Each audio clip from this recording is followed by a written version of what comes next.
All right, it's going. Hey. Hey, so I'm here with Mykle Hansen, and he's like an artist, writer, Bicyclist. Gadfly. Man about town.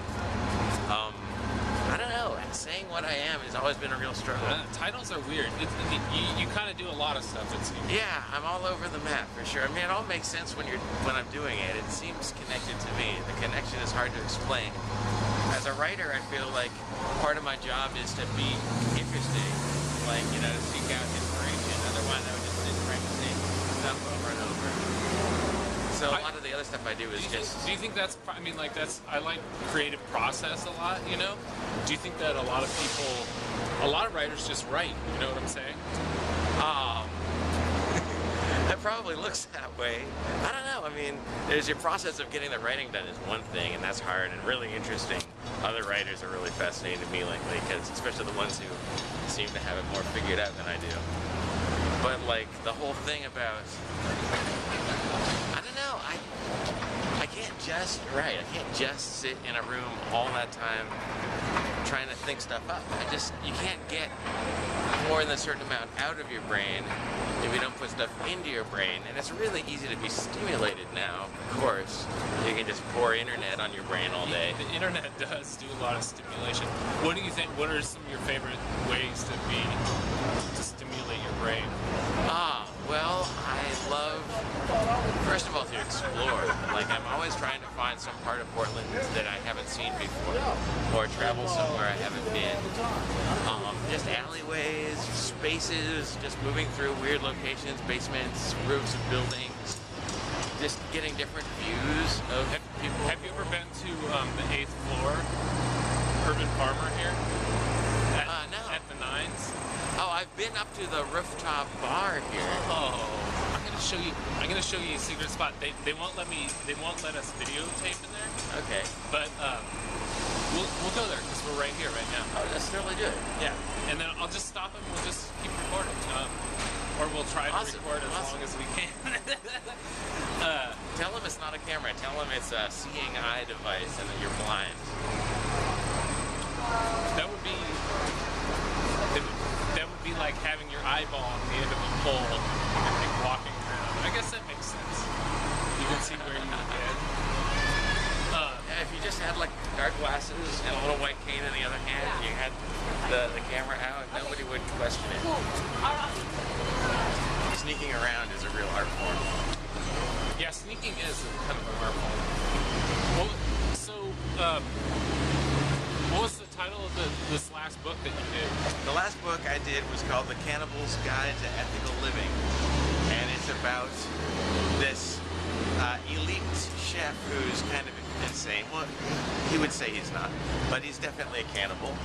He would admit that he eats people, and that he seeks out really like the highest quality of people for that process. He won't eat just anyone because he's a real foodie cannibal. And so it's partly just like a book where I was, where are we? Hey.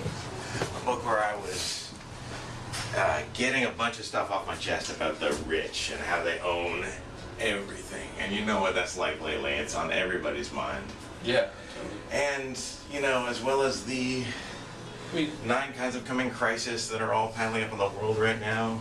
So it must be, it's a funny book. Well, is it a having said all of that gory stuff, I really do hope that it is a funny book. I think of it as a very funny book. It's a sort of a comedy of manners. It's really about this guy and this other guy who's a food critic having this very, very, very polite, one-sided conversation about cannibalism and about eating people. And this guy really trying to sell him on the idea, really just like using all of the language and tools and kind of mystique around like modern food. You know, like the foodieism. Foodieism is a great word. But you know, the food obsession that's going on right now in Portland, with fine dining. I think it's beyond Portland. Yeah, it's in a lot of. I'm sure it is. I just don't get much beyond Portland myself. I'm a bit of a homie. But yeah, just, you know, if you used all of that same language that you find in like Portland Monthly magazine, or this this is it. This is a secret spot, like secret date spot. Now the world's gonna know. Oh. There's a meeting in there right now, but you can go in there and play pool or whatever. I want to disturb those guys. Look at him. Yeah, you can go in there and play pool or whatever. It's kind of cool. So This is sort of an upstairs inner lobby. it's interesting. They have a lot of cool art. Yeah. It's a good spot to have little meetings. I'm surprised you haven't found this spot yet. I actually was here once. Oh, really? I remember now. I had started on the top floor, so by the time I got here, I wasn't totally sober. But I do remember coming here at night. It's really different in the daytime. It's full of people. Architecturally, you see, the thing is, this beautiful architecture, this fine dining, these excellent perks of modern capitalist success and all that. I totally appreciate the hell out of all that stuff. I love it. I love new things and weird things and the novelty and the quality and all of that. I just hate the way that, 99% of the world doesn't get any of it. And I really hate the way the other percent of the world doesn't appreciate what they have. That's almost worse. No, it's not as bad, but it's still lame. So, it's really interesting when you try to have a conversation with the really powerful about why they're wrong. You have to bend yourself into knots to try and start to get it to something that they would listen to. Whereas, so much of what you're trying to say is totally obvious to everyone else around you. The book, The Cannibal's Guide, is, to some degree, this insane, psychopathic chef is kind of expressing my philosophy. He says that you should eat rich people because they're better tasting than everybody else, and that's because they live a better life than everybody else. And also, you should feel good about eating them because they suffer less than anybody else. So it's the most cruelty-free meat there is. There's also, I could go on and on. There's a whole bunch of great reasons to eat the rich. But he's trying to convince a rich guy that it's a good idea, and so the conversation is very delicate. Wild. It sounds like an interesting book. I hope so. How do you get your books out?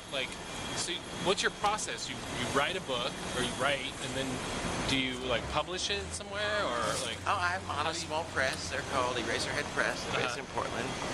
I self-published my first book. But now these guys. What was that one? I'm being eaten by bears. No, I had a book before that. I had a book way back in 2000. It was called I Heart Everything. Well, that sounds like a sweet book. I think so. And your books progressively got worse and worse. They did. They did. It's terrible. My new one is called Hooray for Death, and it's all about death, and it's ha ha ha, death is funny. And I'm wondering if I'm going mad, but Probably. I'm still pretty happy. I still find it all really entertaining. I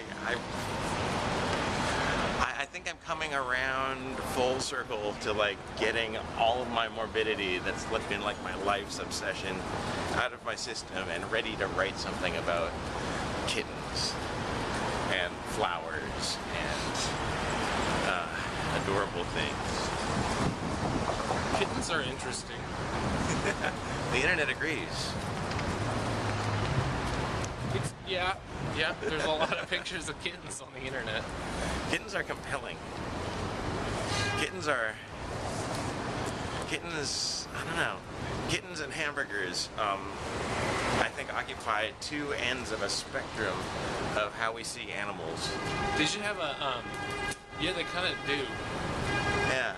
Kittens and hamburgers. Pets and food. You know that term kitten caboodle? And I know it's not kitten, but they should make kitten caboodle. That would be a good, kitten caboodle, and then what's a caboodle? Oh, it's probably some soft, crunchy cat treat that's got marijuana in it. Caboodles? Caboodles. Okay, so a kitten caboodle is one for kittens, perhaps. Yeah. Huh. Has your kitten earned some caboodle? Try a new kitten caboodle. Catnip. Cats don't like marijuana. It makes them paranoid.